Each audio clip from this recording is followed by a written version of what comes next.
Hello and welcome to the Basketball Addicts Podcast, the one podcast in the world where you answer the question that everybody wants to know is not how can you hate from outside the finals, but how can you hate from outside the draft when you can't even get in? I'm not going to do the voice because I'm kind of tired, but that's beside the point. Yeah. Hmm. So, like I said, once again, it's like one of my favorite, Oof. favorite, favorite, favorite series that we do. Is where Yeah. I give Jason the keys. He becomes GM and he drafts as he sees fit. He drafts the best Hmm. prospect at each position. He goes 1 through 58, and we get to learn a lot. It's so informative. Jason does such a great job on this. If you listen last year, we predicted majority of these picks that came out, questioned some of the ones and was like, do these guys really know what they're talking about? Or did Hmm. we pick the better or did they pick better? It's still Hmm. yet to be seen in most of those cases.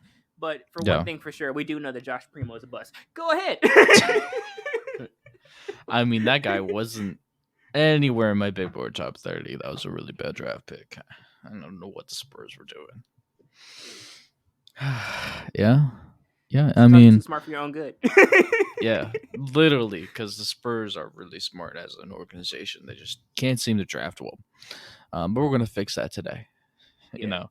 know, yeah, that's the goal here, man. It's be more right than everybody else. I don't care about trying to read the tea leaves and actually predict who's going to get drafted where. I want to be able to look back and say made the right pick and was right more than the people that were actually making the draft picks, so that you guys can come back and listen and be like, man, I really want to listen to that guy talk about the NBA draft because he's right all the time.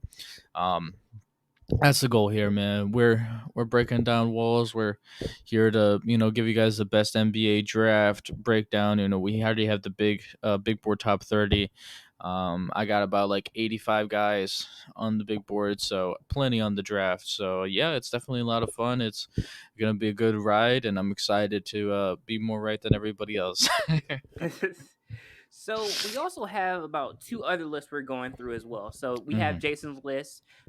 We also have the NBA's consensus mock draft, which only goes 1 through 14. And then I also found couple bloggers who also have a mock draft. They go 1 through 30. So we'll kind of be Mhm. comparing those three lists together and just seeing like who really came out on top between the three of those Mhm. lists. So Yeah. I hope you're ready for this ride. Yes, sir. This is going to be a fun one. I'm excited. Every single pick has been thought about very strategically. Even Yeah. like the 40th pick, the 50th pick, all of them have been really thought through. So I'm really excited to get this started. All right. Alrighty. Well, with that, we're going to start first things first with the number one pick, the Orlando Magic, man. I mean, the number one guy on my big board, and I'm going to stick to my big board here with the number one pick. I believe you should choose the best player available, no matter what position it is. When you have a team that doesn't have anybody on it, that's like gonna be an all-star one day, or like I feel really confident about it. The only one that could be close is Cole Anthony. Um, to that, and maybe Franz is a borderline guy. So I'd go in my number one guy on my board, and that's Jabari Smith Jr. 6'10", freshman from Auburn, freak of nature, defends the lights out. I mean, the guy is so gifted athletically, laterally and vertically. It's really special. And you pair those athletic gifts with defensive talent and want to and intensity, you get a great defender. This is a special guy defensively, and he's a special shot creator for himself. All levels of the floor, I really think his mid-range shot creation is the second best in the draft behind Paulo. It gets really underrated. He has a lot of tough shots that are going to translate to the NBA. Shoots 42% from the 3-point line. Is going to be a perimeter shot creator for himself. And all he's got to do is tighten up the handle. That's the only thing that he needs to do to get better. But he reminds me a lot of Paul George, man. The impact that Paul George has on the floor is a two-way talent, and scores from similar spots on the floor. And yeah, I really love this guy. This guy is the number one guy, and he's special. Special. Yeah. So I'm not even gonna go through it because NBA says, Jason, you're correct. Also, the Yeah. blogger says, Jason, you're correct. They say that Jabari Smith Jr. should go number one to the Orlando Magic. Yeah. So the scout defense to become a the scouting for Jabari Smith, just quick little description that they have here. He says has a size and length and picture perfect shot, become an elite scorer and the versatility of a two-way star. Bloggers see him the same way. They say he's a elite um what to say, at least shooting and defensive upside, plays in this league on any team within any ecosystem. They're not worried about his handle and limited ability to create Hmm. space in a one-on-one situation or his finishing ability. And he just turned 19, so he has a Hmm. lot of upside. Yeah. Yeah, he checks so many boxes, man. It's a two guard that's 6'10". That's basically what he is. Yeah. Yeah. I agree. I agree with everything they said. Um, so we're gonna transition here to number two pick. This is a really interesting decision because there's three guys on the board that you can go with here. The number one two guy on my big board, and I view Jabari Smith and Jaden Ivey as in their own tier, draft prospects wise, and you don't have to rush to get the perfect guy to be the perfect fit on your team and like fill gaps when you have a guy left on the board that can become a superstar like Jaden Ivey. And that what I'm saying by that is you don't have to rush to put Chet Holmgren at the center position to really be like, okay, these guys are going to pair really well with Shea Gilgeous-Alexander and Josh Giddey, and they're going to run pick and rolls together and all those type of things. Yeah, that type of thing is nice, but when there's a greater prospect by a lot on the board, I'm going to choose the greater prospect. I brought up this metaphor before is, I've heard NBA draft somebody asked an NBA draft guy and GM if he had Kobe, would he choose Yao Ming or T-Mac? And he said he would choose Yao Ming because of fit. And that's just stupid because, you choose the better player. And this is one of those picks for me, and this is the reason behind choosing Jaden Ivey. I mean, Jaden Ivey is my best comparison for him is his body mechanics and the way his body moves and his athletic gifts are like an identical clone of Russell Westbrook. About the same height. They are both really bulky. Jaden Ivey's going to put on more muscle. He looks like he could have Russell Westbrook's just physical, muscular density. Athletic as all get out. So gifted, speed, quickness, first step. I mean, guys like this that are so gifted athletically don't even have to have an amazing handle to blow by anybody. The more athletic you are, the less skilled you have to be great. And the special thing about him and why he is so ridiculously highly touted for me is, I compare him to Russell Westbrook in that sense, and the passing ability. He definitely shows a lot of flashes of making good passes. He shows the same kind of dynamic you would have seen Russell Westbrook in college. Both of these guys were two guards in college because Russell Westbrook had Darren Collinson on his team as a point guard. And what you see when they drive the rim, the defense collapses and he makes good passes out. Right, that's very translatable to the NBA, and I feel like he does that at a very high level. And that's the kind of dynamic that you have from the guard position in the NBA. When there's so much spacing, there's so many 3-point shooters everywhere. That's really going to be a good fit. And the reason why Jaden Ivey is, I mean, yeah, if you had to say, man, Russell Westbrook would be so amazing, I understand, Jason, why you would have him number two. You're not understanding because this guy is a perimeter shot creator for himself from deep 3-point range. It's just not super polished yet. Mm-hmm. That's where things get ridiculous. And I like Chet. I like Pablo, but a guy like that could be a top 3 player in the NBA or just the best player in the NBA. Because if you imagined a guy having Dame's perimeter shot creation with Russell Westbrook's body, that's a demigod, right? that's what that is. Okay, Yeah. so that's where things can become special for him. The only things that really are negative on him that I see is his basketball IQ really needs time to develop because he doesn't have situational awareness. It's kind of like Russell Westbrook, where let's say there's 3 minutes in the left in the game, you're down by 5, and he might chuck up a deep contested three in the first 5 seconds from the shot clock, and you might be thinking to yourself, man, that's not the right point in time to do those type of things.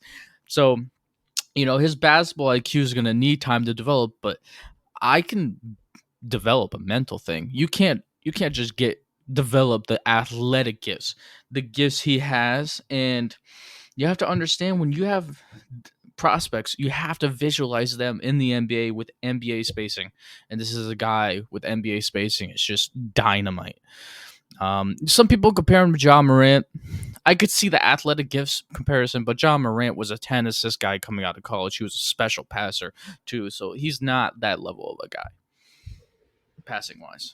Athletically though, Yeah. it's comparable. He's D Wade, Russell Westbrook, John Morant in that tier, and I just can't pass on a talent like that. Well, NBA disagrees. Um, they go with the perfect fit, and they go with Chet Holmgren. And let me see what the Mm-hmm. bloggers say here. The bloggers also go with Chet Holmgren to the Oklahoma City Thunder. All right. Yeah, they say his length and size make him an elite shot blocker on defense, but his skinny frame could hurt him against larger post players. Yeah. Yeah. Yeah. I guess my worry with him is more so the inability to do his shot creation thing against 6'8", 6'9" athletic players that I've seen him have issues with.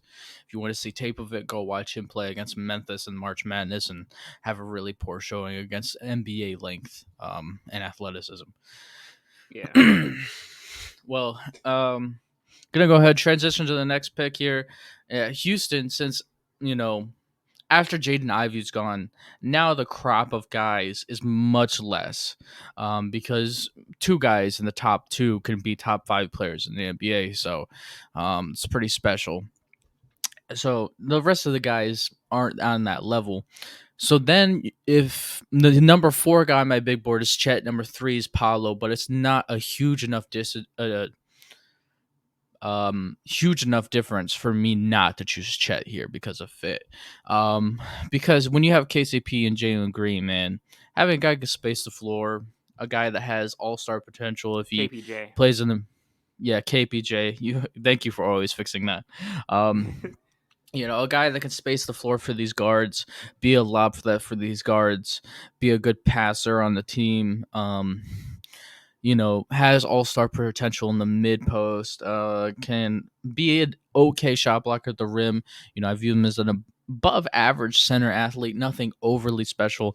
Those type of things make a special offense because fit. Because I had Jalen Green as the number 1 prospect last year. And the reason why I have him as the number 1 prospect is because of athletic gifts. And we're having 5 out, which is 5 players out of the paint, being able to do that and have Jalen Green, that's ridiculous. I mean, just imagine D Wade with a bunch of spacing at the rim, and you'd be like, "Oh yeah, what are we gonna do?"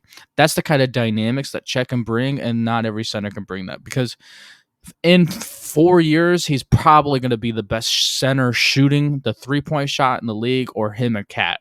I mean, Cat shoots like 40%. And I wouldn't be surprised if Chet shoots that. He's going to be that lethal with the shot at the 3-point line. So, and he has mid post potential because of his shot and his handle. Even though he doesn't do it a ton at college, if he does that, it's going to unlock his game because he has an amazing shot. No matter what has happened, he's always been 7 foot. And he has a good handle.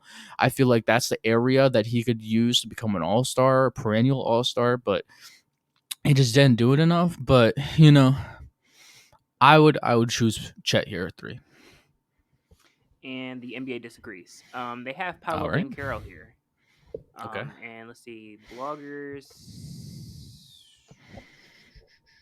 Yeah, they also disagree. So it says here that his size and athletic ability make him a perfect fit in today's NBA. Should be able to contribute right away and eventually progress into a perennial all-star. Paolo Banchero. True. Yeah, I agree with those things. He's really good. He's really gifted offensively, basketball IQ, scoring IQ wise. It's a good transition to my next pick because I have the Sacramento Kings choosing him at 4. Yeah, for me, man, 6'10", and the special thing about him is 250, and it's 250 of muscle. And you know what I mean? That guy's probably going to be in 4 years 6'10", 265, 270, and just be rocked up. And whenever he decides to go to the rim, people move. Like it's a bull. That's his special gifts, and that's something he's always gonna have because strength doesn't age, man. Like that's something that's gonna stick with him all throughout his career. He's kind of like athletically like Melo, where he's not a great athlete or above average athlete, but he's just good enough to be a good scorer and be athletic enough for this first 8 to 10 years, and might decline after that. But size, 6'10". He's a small forward skill and a 6'10" body. He really reminds me of a 6'10" Paul Pierce in the way he plays. He's the best mid-range footwork in the draft. Probably the highest scoring basketball IQ in the draft, or up there.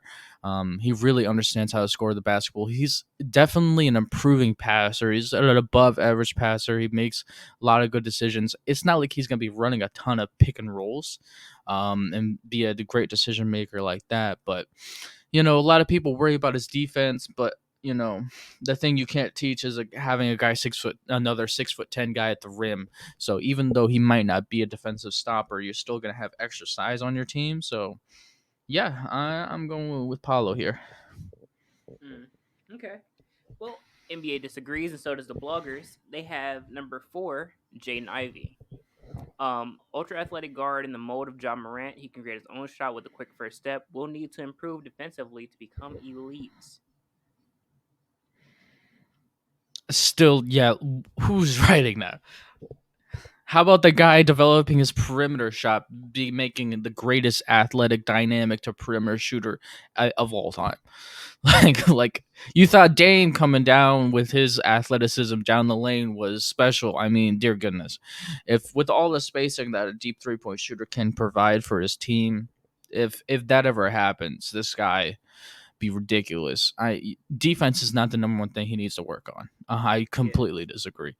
You can't expect. Not most 19-year-olds don't love playing defense. You know what I mean? It's rare, but Mm-hmm. it's there. Which is Scotty Barnes. Scotty Barnes, Jabari Smith, Jeremy Sohan. A little bit of a teaser for later in the draft. Yeah. All right. Yep. Gonna go ahead and transition to the next pick, and you're not gonna find anybody that has a guy like this, because I really truly believe in this guy. He's the most underrated player in the draft, Nikola Jovic. 6'11", 7-foot wingspan. It's kind of funny in a draft full of guys that have more skill than their position says. For some reason, 2+2 is an equaling 4 on a guy who's basically has combo guard skill at 6'11", and I'm not exaggerating that. It's crazy. I see him run. Everything he does in his league in Serbia really translates to the NBA. I've seen him come off ball as the guy actually running off screens, shooting. He shoots 35% from the 3-point line. He does a really good job of that. He really understands running pick and rolls as the guard, which is freaky. Um, he really makes good decisions out of them. By far the best passer at the power forward position. It's not even close. He's special passing the wise, power forward wise. Um, you could even just call him a small forward or shooting guard, whatever you want to call him. He's special. And perimeter shot creation for himself, like that's a very invaluable skill at 6'11", that if he's able to do in the NBA, nobody's going to be able to stop because of height, right? He might not be the greatest athlete ever, but I think his unathleticism is getting overrated a little bit because people aren't factoring in size. Size is what you should be factoring into this guy, because 6'11". So, he's really got a nasty turnaround one-legged jumper that he pulls basically anywhere in the mid-range that is really tough to stop. His go-to move, and it's unblockable because of his at his height. You just can't do anything with it. He has a good finishing package because of height. You just can't do anything with it. And I would challenge you to go look up Hito Turkoglu. And when the Orlando Magic and Dwight Howard went in their NBA title run, he was the second best player. 18, 6, and 6. 6'10", and if you watch him play, you're like, dear goodness, he is so slow. He moves like syrup on down a tree. It's terrible. But he's skilled, right? He's running pick and rolls. He's making good decisions out of the pick and rolls. He's a good passer. He can come off ball. He can shot create for himself. That's similar to this guy, but he's taller and a little more athletically gifted, and more developed at his age. So it's basically like Keto 2.0, and his potential is ridiculously high because of height, and height. Hmm. Well, And the NBA disagrees once again. They have Keegan Murray going number 5. It says good Get decision out of maker here. with the intelligence and athleticism to become a reliable defender on either big men or wings. Has steady jump shot that should improve with time. And let's see what bloggers say. And the bloggers, surprisingly, differ from the NBA. The first four No. completely the same. Bloggers have Benedict Mathurin going to the Detroit Pistons. I could see that. He's a 6 guy on my big board. He would be 5 if it wasn't for Nikola Jovic, so I could definitely see that fitting. He'd be a good fit And in Detroit. little side note about Nikola Jovic. Um, I would like to see him go to Denver, honestly, just so Hmm. they could be like the Joker and the Jover. No, okay, I'll stop. They have the 21st pick in the draft. 21st pick. Ooh, he might I fall. if he does, and he's in mock drafts in 20s. If he does, that would be crazy. I would lose my stuff. Okay. The Wow. Joker and the Jover. Yeah. Whew. Deadly I'll combo. stop. I'll stop. Yeah. Can't stop. Maybe they'll Won't call stop. him the Job. I don't know what they'll call him. Maybe The Jovic the brothers. The that could be his Serbian duo. the Serbian duo, something. Yeah. Serbian national team. Watch out in 4 years. Dear Right. goodness. Maybe That's going to be a tough matchup. that will be a tough matchup. I don't know. I don't know what they'll call him. Anyway. All right. So Joker. we're going to go ahead and transition to the next pick. And Indiana Pacers. There's probably going to be trades happening to this team, but, it's kind of like they have every position filled. If you just disregard trades, they have Malcolm Brogdon, they got Tyrese Halliburton, Buddy Hield, Chris Duarte, Miles Turner, you know what I mean, and TJ Warren. And the only gap that's on their team that I can 100% know that if I fill, that even if they make a trade, it's still going to be needed there, and that's the small forward position. And the small forward position, number 7 guy on my big board, and the number 1 small forward in the draft for me is Tari Eason. 6'8", 7'2" wingspan, sophomore from LSU. Special athlete at 6'8". I mean, he's a ridiculous defender. He plays with intensity. I love intensity. I love intense players because it usually means they're workers. It usually means they love basketball. It's hard to be an intense guy and not actually love the sport. So I really like that about players, and he's one of those guys. He also has perimeter shot creation for himself. It's pretty special traits. There's definitely some mid-range shot creation for himself. There's a couple moves and a really reliable spin move that he has going to the rim. And it's just, there's so many parameters of small forwards that I look for. I'm a really big believer in height and athletic gifts. And when you're 6'8", 7'2", and you have athletic gifts and you can shoot 36% from the 3-point line and you have a handle and you have shot creation for himself, that's a lot of traits of a lot of all-star small forwards. Now, he's not 100% there yet skill-wise, but there's definitely a lot to go off of, where it makes me think that Tari East would be a good pick there. And they have nobody else on that team who can guard other than Miles Turner. So having another guy that can defend, because he's a really special defender, probably top 5 defender in the draft, around 4 or 5. And yeah, I would go with Tari Eason here. He's the right fit. And the NBA once again disagrees. For number 6, they have Shaden Sharp. Yeah, the guy who sat out his entire freshman year. Yeah. That's what they have going number 6. So here's why: athletic wing who can make a difference on both ends with finishes around the rim and a reliable jump shot. Of course, sat his freshman year at Kentucky, so the year layoff could affect his transition. Let's see what the bloggers say. The bloggers have Keegan Murray going number 6. So they have a similar mind frame of putting a small forward in there. I could see it if you have him as your number 1 small forward, but I personally don't think he's the number 1 small forward in the draft. I think he's very overrated. Is on my 13 on my big board, so I would not pull the trigger here. I believe in Tari some more, for sure. He was just, I mean, when you're the 6th man on your team and you're averaging 16 points per game, I would say you're pretty special. Right, yeah. Just because Keegan Murray got all those minutes and volume scoring and has all those stats, stats don't mean anything from a college player. Tell me how good of an NBA player JJ Redick is. Tell me how there's like a gazillion guys that were Adam special in Morrison. college. Yes, there's a gazillion of those guys, man, that's special in college, but doesn't translate because the NBA is just not like college. It's nothing like it. Hmm. So, I'm going Tari Eason here, man. That's my guy. Anthony Bennett. He wasn't a great college player. No.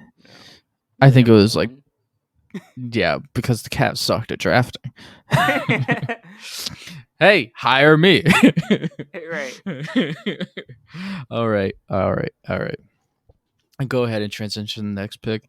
And the next pick is a guy that can do two things at once for you for the Portland Trailblazers, because it's a conversation of, man, we really want to win right now. Or if it's Dame and we might like refill the cap and maybe trade Anthony Simmons and some picks and try to rebuild, or go to the future and we'll trade Dame. Like, nobody knows what they're gonna do, even though I think they should trade Dame. Hmm. So, they have Anthony Simmons at the point guard. They have Dame at the point guard, and I'm going to choose a two guard, the number 6 guy on my big board, and that's Benedict Mathurin. Man's a good 3-point shooter, 38% from the 3-point line. Has athletic gifts, really, really athletic two guard. Number 1 two guard in my big board because I have you Jaden Ivey as a point guard. And just so special at one, operating a pick and roll. He's the second best two guard passer in the draft. He's really gifted at it, and he really can run pick and rolls well. Good defender, good finisher around the rim. Has no mid range game whatsoever. But I really envision this guy being an 18-5 guy, moving in the forward, 18-4, just being a really good two guard in the NBA, and being an efficient guy. So and he's ready to do it right now too, because he's gonna be a starting two guard day one. They got BJ Boston, who's probably they're gonna be the small forward moving forward in the future anyway. So Hmm. I'm going Benedict Mathurin here. And that's number 7, correct? Yes. And the NBA agrees. Wow. They have Benedict Mathurin going number 7. Says a willing shooter who established himself as one of the nation's best shooters off the catch. His skill sets to translate well to the NBA, where spacing should help him get a shot. And Yeah. bloggers say Dyson Daniels to Portland. Do they know basketball? They got Anthony Simmons on the team. Yeah, they say Dyson Daniels. The man dropped Bloggers. like 50 in a game, right? Yeah, didn't he? Yeah, I think he did. Oh, God. Yeah. The amount of stupidness coming from that pick is just ridiculous. You know what we're gonna do? Hey, yeah, you GM. You know what? I have a great idea. Great idea. This is the best idea I've ever had in my whole entire life. Let's have 3 point guards be the 3 best players on my team. Then you I start looking like at where you're going. Timberwolves. I like where you're going. Exactly. I like where you're going. Oh my goodness, that was one of the stupidest things ever, too. Yeah, we're just gonna wait on Ricky Rubio for 2 years, and it's not like we could just sign a free agent point guard. We might as well just draft Johnny Flynn with the lottery pick as well for 2 years. Like, dude, Right. neither one of them were Steph Curry. Yeah, Minnesota Timberwolves, terrible organization. Yes. They just have number 1 picks on the team right now. That makes them look good. But we're gonna fix that in the mock draft. So if you're a Minnesota Timberwolves fan, I got all the answers. I really feel like I did the Minnesota Timberwolves justice. So stay tuned. Gotcha. All right. Well, we're gonna go ahead and transition to the number 8 pick and to the number 16 guy on my big board, and you're gonna reach for fit here when you have absolutely everything else on your team. You have Jonas Valanciunas, Jackson Hayes at the center position. You have Zion, Trey Murphy Jr. at power forward, or he's a small forward too. Like, he's a 6'9" lanky 3-and-D guy that they drafted last year in the draft. You got Brandon Ingram. You got what's that guy from Alabama? He was in the draft last year, Herb Jones. I was also high on Herb Jones too coming out of the draft. I had him I thought he would be a good 3-and-D player as well. And you have CJ McCollum. So all those things are non-point guards. Like all you need is a point guard, and then this team works. And I'm going to choose the number one point guard left on my big board, even if it's a little bit of a reach. And that guy is Ty Washington. Ty Washington, smooth operator. One, he has 17 assists in the game. Like he's a really good passer. He has really good basketball IQ. Really can manipulate the basketball floor to his advantages. He's not an overly overwhelming shot creator for himself, but what he does do is play a very efficient brand of the point guard position where he can come off the pick and roll and he can hit the three. He shoots very well. He's mid 30s, the 35, 34, 36% from the 3-point line. He does that really well. He can get in the mid-range, has a really solid pull-up from the elbow that is butter. His pull-up jump shot in the mid-range is really, really good. And he has a good finishing package, 6'3", 6'8" wingspan from Kentucky. He has a really good finishing patches. He's one of those smooth operators. And, it fits. They need a high basketball IQ guy that can lower turnovers and be a good fit on the team and just be a point guard and fill in the position and fill in their weaknesses. Because CJ McCollum's not a starting point guard on a good team. It just doesn't work like that. Because they'll have a gazillion turnovers. They'll be worse than the Boston Celtics. So, yeah, I'm going with the Pelicans drafting Ty. NBA disagrees. They say that they should go Dyson Daniels. If that's no one point guard on your board, then I can understand it. But I don't have him number one left on the board. So, point guard position. Australian playmaker who, like fellow countryman Josh Giddey, is an above-average passer with court vision and desire to facilitate for teammates, lockdown defender at the other end, and the bloggers say Shaedon Sharpe going number 8.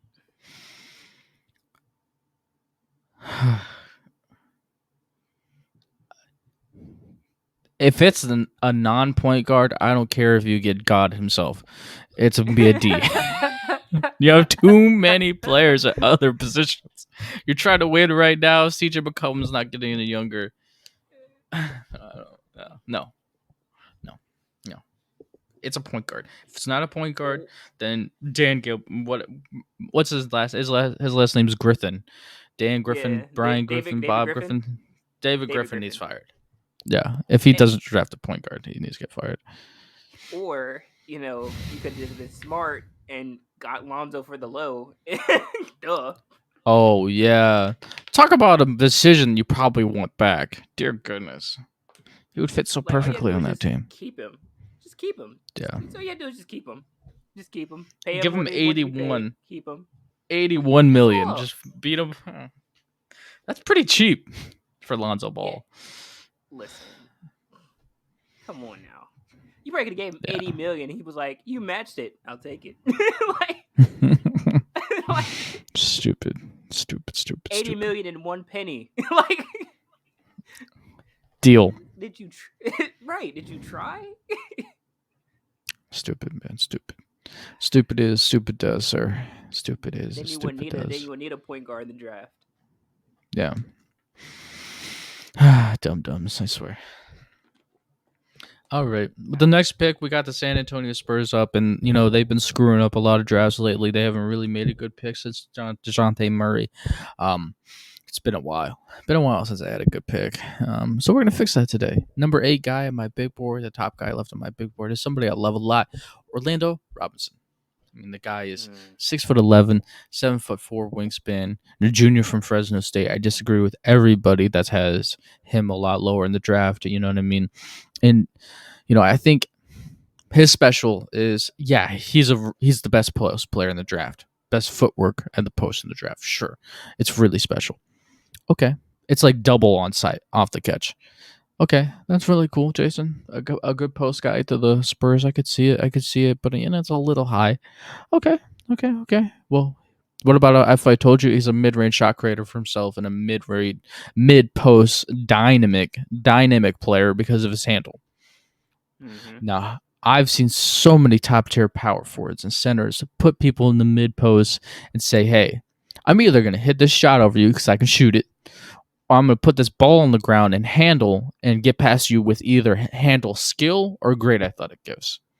and he has great handle skill. He doesn't have great athletic gifts. He's going to be an average center athlete for his career.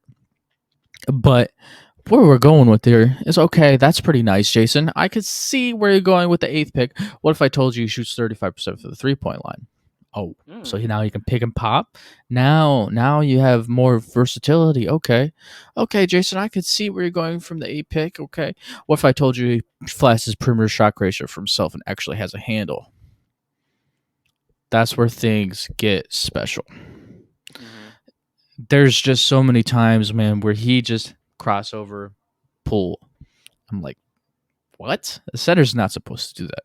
A guy that's, you know what I mean? Like, yeah, because the NBA is two things, man. I'm a big believer in athleticism and size. Big, Mm-hmm. really big. I really truly believe in it. Athleticism, size is the keys to the NBA. Or you have to be ridiculously skilled and have some size to overcome. And he's 6'11". He'll always be tall.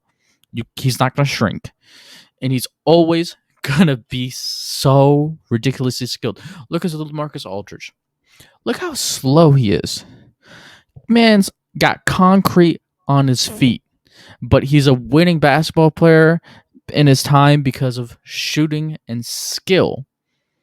This guy's similar to LaMarcus Aldridge. Actually, now that I think about it, he's more of a accurate comparison to him than I thought that Rasheed Wallace was. But he's that kind of guy. Rasheed Wallace, LaMarcus Aldridge, Marcus Saul, where they're just so ridiculously skilled that it doesn't matter that they're not great athletes. And I think he's Mm-hmm. getting a little underrated as an athlete. People are really underrating his athleticism. I mean, if you turn on the tape, you see some pretty great dunks and the fast break and stuff like that. So I think he's very underrated. He has also good lateral movement on the perimeter where I just don't think he's going to have concrete feet to where it's going to be exposed every possession. And I've just seen too many guys in recent memory be highly skilled like this and dominate. And then, some teams may not use him that way, but the San Antonio Spurs with Greg Popovich, who's had Tim Duncan, who's had LaMarcus Aldridge, who's had David Robinson, he's going to be able to use him the correct way. Mm-hmm. This is a match made in heaven. And, if the San Antonio Spurs are listening to this podcast, listen to me. Draft him. Do something right for once. Josh Primo shouldn't have been drafted there. I get it. You have issues. But Orlando Robinson, change your team around. Be a great pairing with Dejounte Murray. Finally have a skilled center with him. So Orlando Robinson, number 9. And the NBA disagrees. They have Johnny Davis going number 9 to the San Antonio Spurs. Get out of here, bro. Wait. So you're saying, all right, you know what we have on our team? Yeah, we got DeJounte Murray. You know what else we have? Josh Primo. We spent a lottery pick on him. You remember that guy, Lonnie Walker? Oh, yeah, we spent a lottery pick on him, too. He's a 2 guard. We're going to add another 6'5" 2 guard to the list? I really know basketball. What? Makes no sense. No sense. Oh my gosh! Somebody should pop him in the head and say you should have had a V8. So Johnny Davis, a guard who likes to work in the paint. Davis has a mid-range game that could translate well to the NBA. Has shown the desire and passion to become a solid defender. And the bloggers say Jalen Duren. I could see them putting a center here. I could see a lot of centers going here. Mark Williams, Jalen Duren. Jalen Duren doesn't seem like a Spur, though. I could see Mark Williams. I could see them being intrigued by the size and the post skill and the potential there. Jalen Duren's not overly skilled. I just don't think he's a Spur. I don't know what it is. I just don't think he's a Spur unless they view him as a raw prospect to develop. Then maybe. Yeah. Who knows? Man, it's gonna be fun watching because in the draft I have two guys in the top 8 that get drafted in mock drafts in the 20s, and I'm gonna be like, last year it was really fun for me for the draft because I knew Sean Bones Highland. number 15 in my big board. I'm a real big believer in him. One, go check the guy out, right? I mean, the guy's a top 15 scorer in the out of the rookie class, and he was drafted 26th to the Denver Nuggets. And I was like on edge every draft pick, like who's gonna get Bones? Who's gonna get a real upgraded team? And the Nuggets get him. I'm like, oh, he's gonna be eventually the rotational guy for Jamal Murray. Like that's tough. It's gonna be fun. I'm gonna be watching for Nikola Jovic and Orlando Robinson where they go, because the Spurs have a pick at 20 that I think if Orlando's there, if they choose him at 8, yeah, sure, great, but he probably is gonna go in the 20s if mock drafts are correct. At number 20, if he goes to San Antonio, it'd be like yes, yes, yes, yes, yes. We're gonna be so right, because fit could make an issue for Orlando Robinson, because if he's like at the Charlotte Hornets where they play up tempo and they don't post and they might not use him correctly, like I had the same issue last year with Davion Mitchell. Davion Mitchell gets drafted to the Sacramento Kings. They have Tyrese Halliburton, De'Aaron Fox. I'm like, gosh darn it, I liked him, really liked him out of the draft. I was like, dang it, why did he get drafted to a terrible spot? So fit's gonna matter. It's gonna matter a lot. Yeah. All right, you ready to transition to the next guy? Yep. All right, now this is one that I've just been going back and forth so much about. It's insane. The Washington Wizards, it's hard to know if Bradley Beal is going to be there. But if he is there, I don't want to choose somebody that's not going to fit on that team and make that team better. So I'm going to pull the trigger on the 18th guy on my big board, the number one point guard left on my big board, and that's Dyson Daniels. Like people described him earlier, this is a 6'7", 6'11" guy. People compare him to Josh Giddey. I think Josh Giddey's a much more gifted passer. Josh Giddey was a really great passer coming out of the draft and more skilled, especially from the perimeter. So I don't feel like that's 100% a comparison, but he can really make good passes. He's the most gifted highlight passer in the draft, where it's like he can make full court passes and stuff like that really catch your eye, but he's not like a ridiculously high basketball IQ guy. But it's not like it's a negative for him basketball IQ wise, but he's not like CP3 or something like that. But he's a good finisher at the rim. He has touch and skill that's going to translate to the next level. He has a really strong body, really bulky point guard. It's an odd build, but he's not gifted athletically. So that's something that's a little bit of a negative for him. But, he passes well, rebounds well at his size. If he has enough volume, this is a guy that could, at the top of his game, be a triple-double guy, where he's not averaging triple-double for a year, but might have a few throughout the season because of size and rebounds and passing. Might not be a high scorer, but it kind of reminds me of Spencer Dinwiddie a little bit because of size and awkwardness and, the awkward finishes around the rim, even though Dinwiddie might be a better athlete.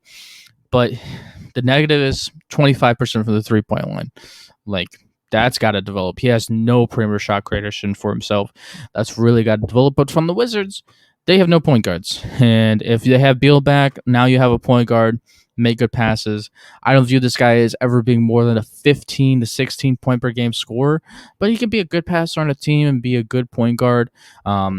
So I would choose him here because other than center position, maybe even center position, because they got Kuzma, they got KP. KP might be used as center. I don't know what they're going to do there because they got Kuz, they got Denny Avila, they got Rui Hachimura. Rui Hachimura's a power forward. Denny is 6'9" small forward. Kuz is small forward, power forward.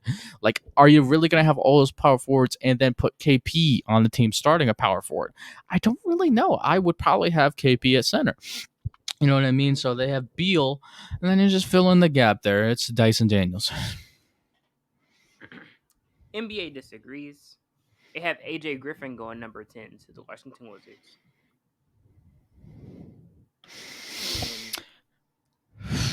I would disagree. I mean, if you are assuming Beal's going to be there, then there's no real point because Kuz is a small forward. The Danny Avila, they spent like a really high level lottery pick on a few years ago. They probably wanted to develop him too. So AJ Griffin kind of would be a wasted pick. So they say one of the best scorers in the draft, thanks to an arsenal of moves and solid mid-range game. He has the wingspan and size to become a lockdown defender. And the bloggers say Tari Eason to the Washington Wizards. Now, I think that would be too many forwards, but I love the talent. So I would think about it if he was there. Because I love the talent so much. I would really think about it. Because he's number 7 on my big board. Right. All right. You ready to transition to the next pick? Mm-hmm. Now, this is one I've gone back and forth on. And if you're like, I'm a really big board guy. I like to follow my big board. And I really value the top tier guys. And there's 3 guys on the big board that are top 3. And 2 of them are 2 guards. And I just don't believe in drafting a 2 guard when your biggest future asset is RJ Barrett. So, you have the 11th pick in the draft, and, you're a team that doesn't have any point guards left on the board. I just don't view Kennedy Chandler as a lottery pick. So, the center position and Mitchell Robinson can be upgraded. And I think Mark Williams is a special center. He's a number 11 guy on my big board. He's the 3rd highest guy left on the big board at the point in this draft. And 7'2", 7'6" wingspan, gifted athletically, vertically, and laterally. I haven't seen a guy 7'2" move laterally the way he does in a very, very, very long time. Special gifts that way. Has post potential because he not like has great footwork, but when you're just so gifted physically like he is with his height, you could really see him becoming such a dominant force inside where he could expose people. 7'2", people have to understand that's taller than Embiid. Like that's a big dude. And he's rocky as well. Like he's not a thin bull guy. No, he's like a thick guy that'll put on size and become a man amongst boys. So it's this is the kind of guy in the 90s that would probably be a top 3 pick in the draft, because of intrigue of post play and dominance at the rim and how that was valued then. So this is a guy that fits because, I'm drafting for Tom Thibodeau, and Tom Thibodeau is an old school defensive guy, and he fits. He plays with intensity too. Really, really intense player. I love that about him.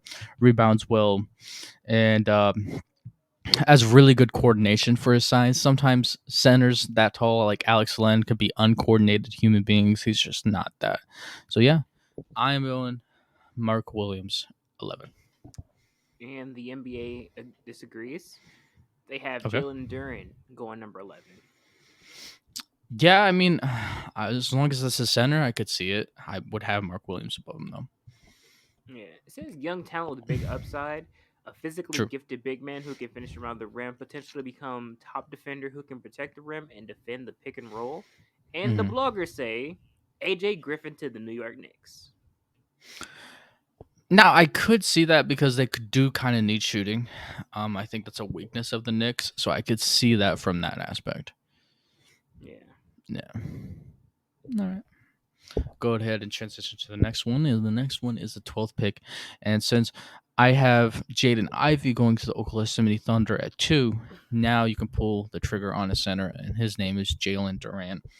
I mean, Jalen Duran is going to be a great fit with all this guard talent that I've amassed, and just going to be a lob threat for all of them, be a great screener for all of them, be a great rebounder for all of them, and be a great defender for all of them.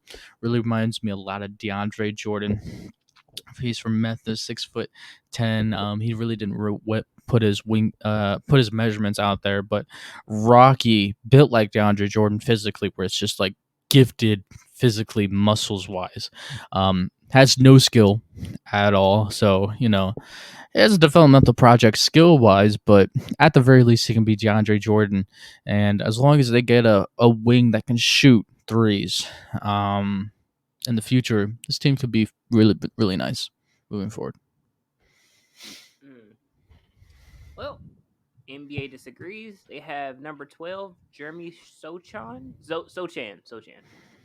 His abilities Mm-hmm. on the defensive and make him a unique option. His versatility gives him the chance to contribute immediately as a positionless big man.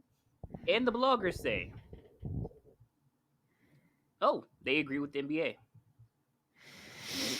Yeah, I mean, I could see them pulling the trigger on him from the defensive perspective, but he's the 19th guy on my big board. And, because I didn't choose Chet ones, there's dominoes that are going to fall to change the way the outlook of the draft. But, I would even think about a two guard here. I think Lou Dort's overrated.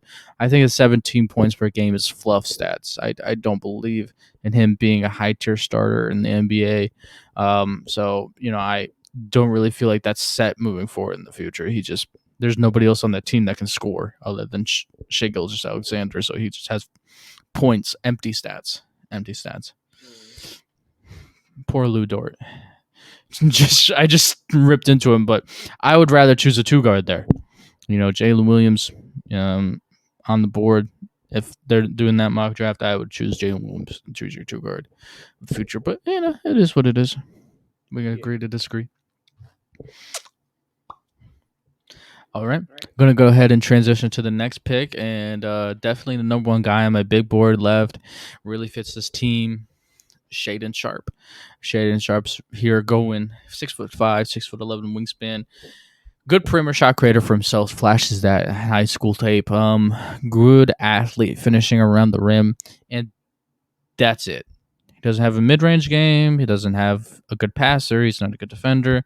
It's literally just that you're betting on the potential of those two traits meshing in the future, and I feel like the risk-reward ratio is worth it here. You pair him with LaMelo, and maybe you get a great score one day with LaMelo Ball, and I could see it fitting. So, high potential, high upside. I'm going Shaedon Sharpe here. And the NBA disagrees. They have Mark Williams going here. I could see them drafting a center. There's a lot of good centers in this draft. It's a really good shot blocking center draft. It's pretty gifted, honestly. So, yeah. Yeah, and the description they have here is physical specimen with an absurd 9'9" standing reach and great mobility for his dimensions that allowed him to be a force around the basket on both ends for most of his sophomore season. Yeah, it's true. Very true. And the bloggers say Johnny Davis to the Hornets. I can see them pulling the trigger on a two guard. Yeah. Say who's going to be it, James Bouknight or XYZ Johnny Davis or my Shaedon Sharpe pick. It's going to be really interesting. All right, you ready to transition to the next pick?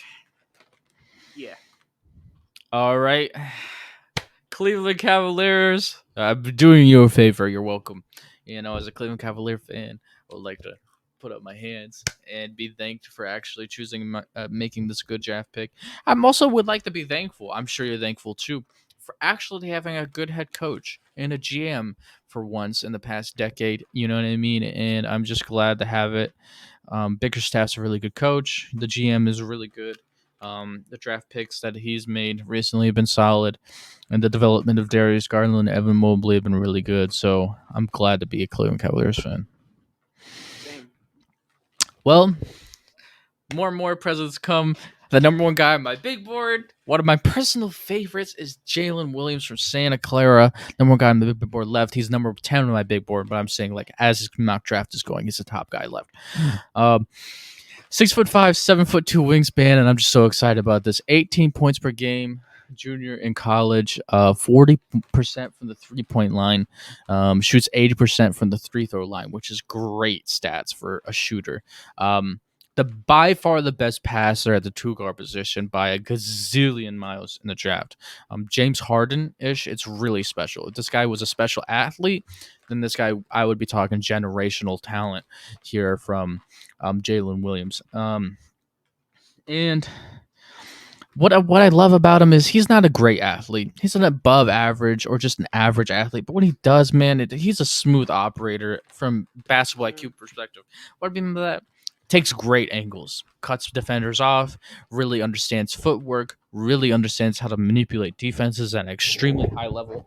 He really understands how to attack the basket, how to use his body, he's just aware of everything. His basketball IQ is by far the highest at the two guard position, and it's point guard-ish, where it's just special in the sense of the way his footwork works. And he's got step back threes, he's got side step threes, he's a good 3-point shooter. He plays at his pace. He doesn't let anybody speed him up. I've just seen too many point guards You know what I mean? That like Shea Gilgeous-Alexander. Shea Gilgeous-Alexander plays at his pace. You know what I mean? Doesn't let anybody speed him up. And those guys are tough to scout coming out of the draft because I really care about athleticism, but I really believe in the way he plays and the things that I see. He plays very much like James Harden. Um, he's just not quite as explosive as James Harden was in his peak. Um, but it's a guy that's very developed basketball IQ wise and why he fits for the Cavs. First things first, I'm not 100% sold that Karis LeVert's going to be healthy for the rest of his life. I mean, the guy's had a gazillion injuries, first things first. Secondly, I mean, he's got high upside, but I think Jaylen Williams has higher upside. And, also what's great for them right now is I think he's a good enough passer to be the backup point guard and the two guard. So he fills in two spots. He brings a lot of good passing when Darius Garland isn't on the floor. So I'm not expecting them to keep Colin Sexton. I'm expecting one of these point guard needy teams to pull the trigger on overpaying him and the Cavs not being able to retain Colin Sexton. So I really can see myself loving Jalen Williams to the Cleveland Cavaliers, and this is my pick. Well, the NBA disagrees. They have Ousmane Dieng going number 14 to the Cleveland Cavaliers. I could see them choosing a boomer bust guy. I don't hate that. So it says intriguing wing with great size, potential as a shot maker, and fluidity with the ball, who faced a steep learning curve in his first season playing outside of France. Sure. And the bloggers say Malachi Branham. What? Yeah. He's like the 25th or 26th guy on my big board. Why would he ever be in the lottery? What? That's terrible. What is going on here? Yeah. Bloggers. I'll read the description. So this is Malachi Branham. If he's the Cavs' actual pick, he is more of a pick for later than pick right now. But in theory, he fits as a connective piece between the team's core pieces. Darius Garland, Evan Mobley, and Jarrett Allen. He's got the size necessary to play on the wing, can be a secondary creator off of Garland, and if his three-point shooting at Ohio State translates to the NBA, is the kind of spacer the team needs. Given time to develop, perhaps playing spot minutes in year one as Karis LeVert fills the role, he'll ideally fill in a year's time. He can be a nice complementary piece that offers skills the Cavs' lead options don't. Terrible. This is probably written by from Ohio guy. It's probably some OHIO bias in that pick because Malachi Branham is just not the kind of athlete to be in the lottery. It's just if you're 6'5" and you're not gifted athletically or ridiculously skilled like Jalen Williams, then I'm not thinking about. And Jalen Williams' 7'2" wingspan is going to overcome a lot of his athletic negatives. Yeah. All right, gonna go ahead and transition, and Cleveland Cavaliers listens to the true Ohio and Basketball Addicts podcast because we really know the draft more than the bloggers. Okay, cool. Oh, also before we continue forward, that number 14 was where the NBA mock draft ends. They only do 1 through 14, so I'm gonna be strictly reading in comparison from the bloggers. So be prepared for stupidity. Sounds like a bet. All right. The fall of Keegan Murray stops here at 15. He's the 12th guy on my big board. They need a small forward. He can really defend well. 6'8", shoots 39% for the 3-point line. I'm not a big believer in him because a post guy that does most of his work in the post at the small forward or power forward position at 6'8", it's not ridiculous to gifted athletically like Zion Williamson. Does not translate to the NBA, but he flashes like there's about 5 to 10 plays out there of him premier shot creating for himself. So there's flashes of that skill. There's flashes of him coming off ball screens and stuff like that. He is a good athlete. So he's going to be a solid small forward in the NBA. I don't think he's going to be terrible, but I don't think he's going to be as amazing as some people want to make him out to be. But I would choose Keegan Murray here, 15 for the Charlotte Hornets, and get the small forward position they need. And bloggers disagree. They have Mark Williams going number 15 to the Charlotte Hornets. I would be surprised if he falls out of the lottery. I'd be shocked. Yeah. Shocked. But if he's there, I would choose him. Thank you, please. Right? Yeah.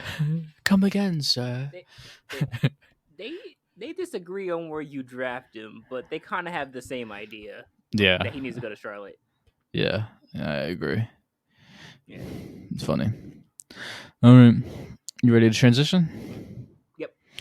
Atlanta at 16. Now this is really tough because I have AJ Griffin, the highest guy left on my big board. He's at 13, and the next guy left on the big board is Johnny Davis at 15. And the reason why I'm not choosing AJ Griffin is because they already have Kevin Herter. They already have a guy like AJ Griffin. And Johnny Davis is a mid range shot creator for himself. That's a different dynamic at the two guard position. And, it fits really well with Trae Young because he scores from completely different spots on the floor from Trae Young. So I could see that pairing working, kind of like CJ McCollum and Dame, where CJ becomes that mid range guy, and it gives the defense a different thing to worry about. And then Dame's coming in with the 3-point shots from the volleyball line. So I could see this pairing working.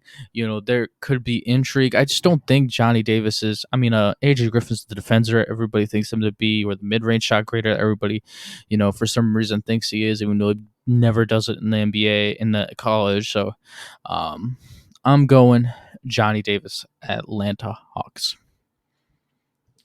Well, with the number 16th pick, the bloggers disagree. They have Jalen Williams from Santa Clara.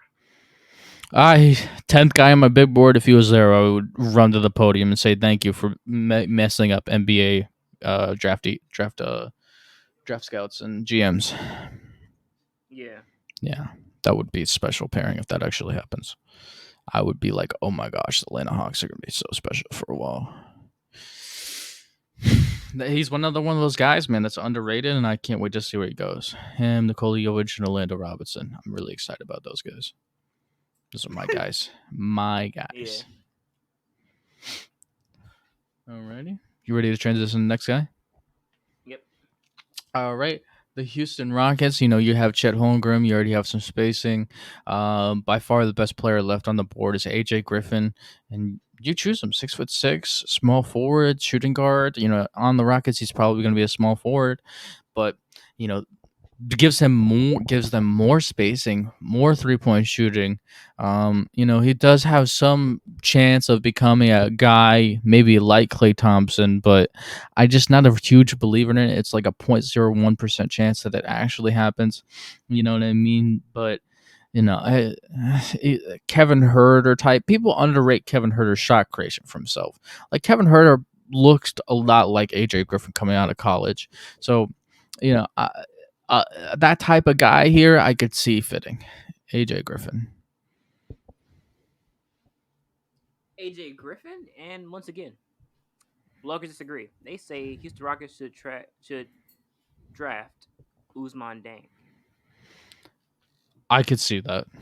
I could see them choosing a boomer bust guy. They have the ability to put picks into that kind of guy, so I could see it. Man, AJ Griffin probably won't last as long. This is just my draft.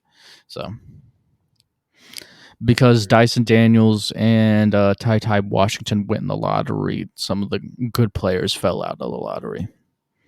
Mm-hmm. Yeah. Already, you ready to transition? Yep. Well, if I'm the Chicago Bulls, I run at supersonic speed to turn in this draft pick to beat Jeremy Sohan for the Chicago Bulls. I mean, you want to talk about special defender? He's ridiculous. He guards 1 through 5. This is a Scotty Barnes. This is an Evan Mobley. This is a guy that's just so special defensively, all defense level guy, first team. Reminds me a lot of Draymond Green and the versatility and the gifts that he has defensively, where he has great defensive IQ, really plays angles, really understands how to be strategic. And he's not like the greatest defensive mind ever like Draymond Green, where it's ridiculous, but his gifts are insane defensively, and he plays with intensity. He understands that's his role, and he does it at an extremely high level. He's a good passer. He's a good rebounder. He shoots 30% from the 3-point line, so he can develop that. But for the Bulls, like, they're ready to win now, and now their defense could use some help. And this guy can turn them into a top 15 defense in the league, because when you pair Lonzo Ball, Alex Caruso, and this guy together, it's special. And now you have a guy to go guard the forwards like a Jason Tatum, like I can't think of any other forwards or guards off the top of my head where DeMar DeRozan doesn't have to guard him, or Zach LaVine doesn't have to guard him, and then now those guys can rest. Kind of like the setup the Miami Heat have had for a while, where they've had power forwards that guards the players that Jimmy Butler would usually guard, so he has time to rest defensively. And Jeremy Sohan would bring. I mean, this is a match made in heaven. If this actually happens, Chicago Bulls are really going to get a lot better because Patrick Williams is supposed to have that role, but Jeremy Sohan is just so much better at it. Even though Patrick Williams was the fourth pick in the draft, Jeremy Sohan's a much more gifted defender, taller, all those type of things. Yeah. Bloggers disagree. With 18, they have EJ Liddell. I've had him there before in one of my mock drafts, so I could see it. But if Jeremy Sohan's there, I'm choosing him. Yeah. Yeah. Alrighty, you ready to transition? Yeah. All right. So the next pick, man, we got a really interesting one. He might not be, on my big board, he's 22. He might not be the top two guys on the board, but Minnesota Timberwolves, I said this earlier as a little bit of a teaser. I'm going to help you out. I'm going to draft guys that can defend. And Kendall Brown, 6'7", 6'11". Baylor goes back-to-back draft picks here. And he's special athletically, the most athletically gifted small forward in the draft. Really good defender. He's so athletic that he can cover his mistakes. He's just so ridiculously gifted athletically that he's a good defender, and he can sit the standstill three, and that's what he's going to do in the NBA. And the Minnesota Timberwolves need that. You don't need any more shot creators on the team. You need guys to do their roles, and this is a good fit here. So bloggers disagree. They have Nikola Jovic. Why say Nikola? Nikola Jovic going 19 to the Timberwolves.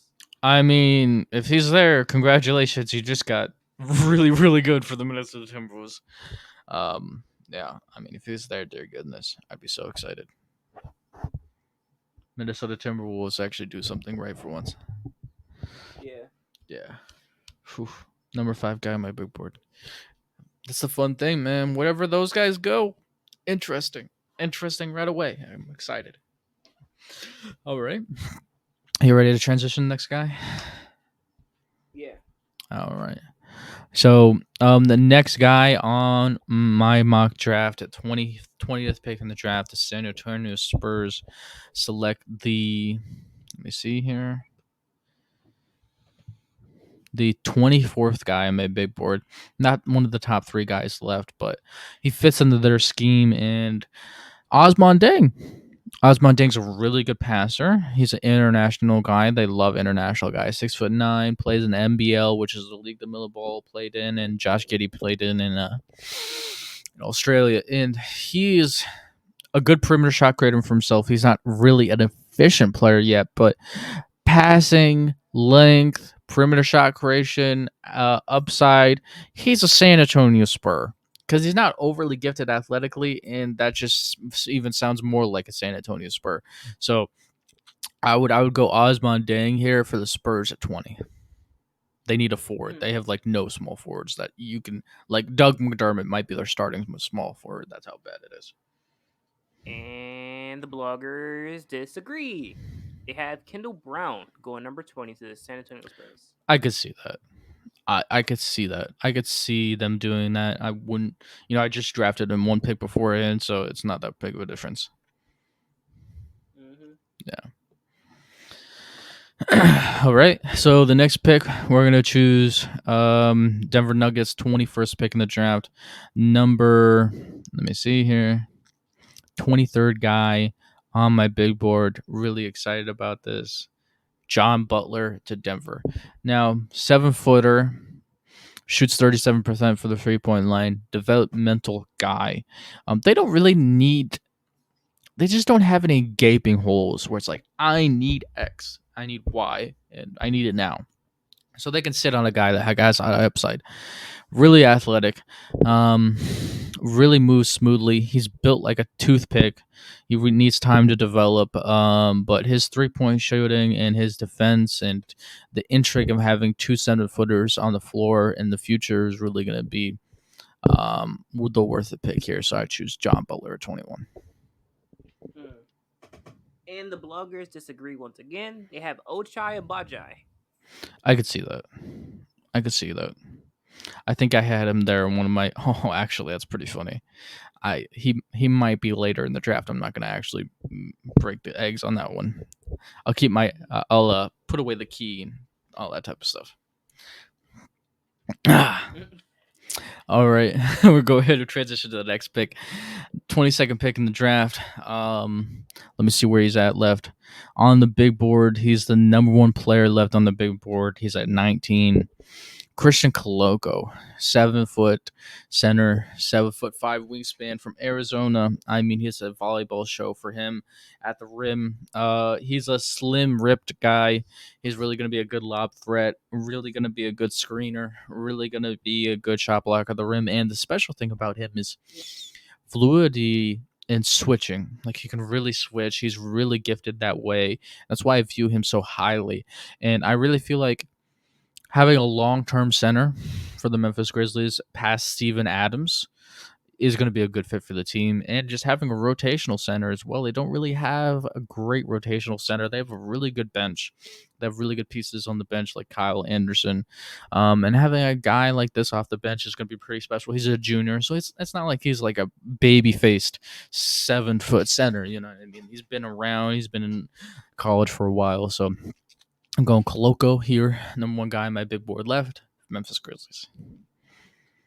And number 22, bloggers disagree. They have Dalen Terry. Arizona shooting guard? Yeah. Oh, okay, yeah, he's getting a lot of hype because of two-way shooting guard, 3-and-D potential. He has no skill other than that, but that's his intrigue. I probably wouldn't pull the trigger on him because I have him like in the 40s on my big board, but I could see where people are falling in love with him. Gifted athletically as well.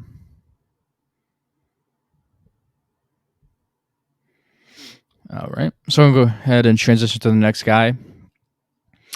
The next guy on the draft on the big board, he is. Let me see here. 28, 6'7", 6'11" wingspan. EJ Liddell, power forward, Ohio State, goes here. The reason why he does a lot of things. First things first, he's a good 3-point shooter, really well. That's going to be useful off the bench for them. And they already have a 6'7" power forward in Tobias Harris. Like, he's like Tobias Harris. He has a mid-range shot creation for himself. He plays in the post, and he uses his thick body. He's kind of built like PJ Tucker to bully people around, and he shoots 3-point shot really well. He's kind of like a poor man's Tobias Harris. So having a guy like that coming off the bench that fits, and have another scorer for that team at a different position other than the guard position, the center position, could give them a different feel to their team. And I really feel like he fits what they do in Philly. So having him to back up Tobias Harris would make a lot of sense, because you're already giving up things with Tobias Harris defensively, so why not give it up with his rotational piece to get the scoring that you already have? True. So with the 23rd pick, the bloggers say Jaden Hardy should go to the Philadelphia 76ers. I would not do that. I mean, there's no point in having another guard shot creator on that team. You have Harden and Maxey, and when there's other pieces that could fit on your team, I would choose something else. Yeah. Are we ready to transition to the next guy? Yeah. All right. With the next pick, 24th pick in the draft, we got the next point guard, next best point guard on the big board. And on the big board, he is, let me find him real quick, 20, the highest guy left in the draft so far in this big board. And Kennedy Chandler. 6 foot guy, really good passer, really can run the pick and roll quicker than fast, quicker than vertical gives. 6 foot, 6'5" wingspan, shoots 35% from the 3 point line. So he's a good shooter. So you're going to get good spacing for Giannis. And they need a third guard ball handler or a third ball handler on that team that can make decisions at the guard position or guard slash Giannis, because Giannis is the number one guy, right? He's the number one ball handler, but Drew Holiday's too. And then you think about it as like, really, is George Hill gonna bring you anything other than 3 and D? Like calling him a ball handler is a stretch.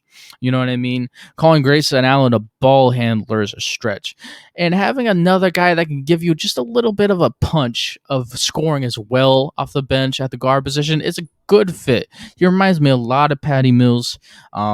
I really feel like this is the kind of guy they need. They need another shot creator on that team. And even though he's not like a great shot creator for himself, like Patty Mills, just by playing an efficient version of the point guard position with 3 point shooting, he's going to be able to drop 8 to 10 points and give you value. So I'm going Kennedy Chandler here. I've had this guy plugged in to this spot in the mock draft the whole time. He hasn't moved because it's a pairing made in heaven. And no surprise here, bloggers disagree. They have Justin Lewis going to the Milwaukee Bucks 24. Mm-hmm. Let's see what else they have here. So he says, yes, this Yeah. is a reach. Let's get this out of the way immediately. Uh-huh. Marquette's Justin Lewis is Yeah. solidly rated as a second-round pick, so why should the Bucks select him all the way up at 24? For one thing, the remaining prospects on the board, particularly at point guard, that are falling, don't move the needle for Milwaukee. And thanks to the Bogdanovich fiasco, the Bucks don't have a second-round pick to work with in this draft. That means this pick is the Bucks' only chance to pick up a player who could contribute in the short term, and Lewis presents that exact opportunity. Lewis is 6'7" with a 7'1" wingspan, and at 240 pounds, he appears to be a rare combination of strength and fluidity at the forward spot. He boasts a versatile offensive game, a seemingly reliable outside shot, can rebound on both ends of the court, but has the most upside on defense. Depending on his development, Lewis could become a contributor in the style of Grant Williams, Jay Crowder, or fan favorite PJ Tucker. Given how this mock draft has shaken out, that potential is more worth the reach than anyone else on this board for the Bucks. Yeah, I mean, having Kennedy Chandler there for the Milwaukee Bucks is just such a perfect fit. You just can't pass on Kennedy Chandler there. So I'm going to go ahead and transition to number 25th pick in the draft. The San Antonio Spurs are next in this mock. And I'm gonna choose a guy I love here, Jaylen Williams. He's 6'10", 7'1" wingspan. Really great defender, special defensively. He's gonna switch. He's gonna be able to guard multiple people, and the Spurs are gonna really love his versatility and his passing ability and his rebounding ability. And he's such a high basketball IQ guy that I could really see him fitting in the San Antonio Spurs system. Great charge drawer, just great defender in general. He just really fits to what they want to do for the Spurs. He's a 21st guy on my big board. I'm really high because of versatility. He could be a 6'10" power forward, a 6'10" center. You know what I mean? You can rotate him in as a rotational center as well. So he's just a special body and a good mind, and I could just see them liking him. So we're going to go ahead and transition to the next pick, number 26 pick in the draft. And the Houston Rockets are going to choose the 40th guy on my big board. And they're going to take a risk here because they have the ability to take risks. And that's Patrick Baldwin, 6'10", from Pepperdine, I think. Or actually, no, Milwaukee College. Pepperdine was somebody from last year's draft. 7 foot one swing, small forward, power forward. He's really smooth, really can shot great. He has a lot of NBA moves. It's just that his stats are absolutely terrible. 25% from the 3-point line, 34% field goal percentage at a lower level of basketball. So it's a boomer bust pick here, but the way he shoots, the way he shot creates for himself, the way he moves. I mean, this guy was supposed to be a top 10 pick pre-season. Yeah. And I could really see why people would like him. So I'm going to go Patrick Baldwin here at 26 because the Houston Rockets, when you have all this youth, you have all this upside, you can take shots, and this is a shot in the dark.